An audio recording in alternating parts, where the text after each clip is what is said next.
بسم اللہ الرحمن الرحیم۔ السلام علیکم ناظرین، چانڈیو برادری نے پولیس گردی کے خلاف ضلع کرنگی کے پریس کلب کے سامنے ایک احتجاجی مظاہرہ کیا۔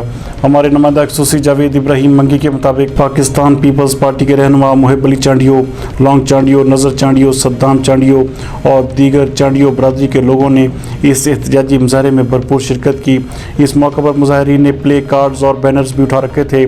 ان کا کہنا تھا کہ سردار خان چانڈیو پر جھوٹا مقدمات درج کر کے انہیں پریشان کیا جا رہا ہے۔ ان کا کہنا تھا کہ سردار خان چانڈیو پر جھوٹے مقدمات درج کر کے انہیں پریشان کیا جا رہا ہے۔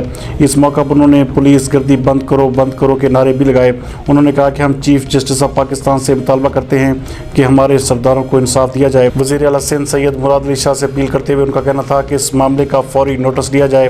انہوں نے کہا کہ ہم آپ کے ووٹرز ہیں اور پاکستان پیپلز پارٹی کے پرانے ورکر ہونے کے ناطے ہم امید کرتے ہیں کہ ہمیں جلد انصاف بھی ملے گا۔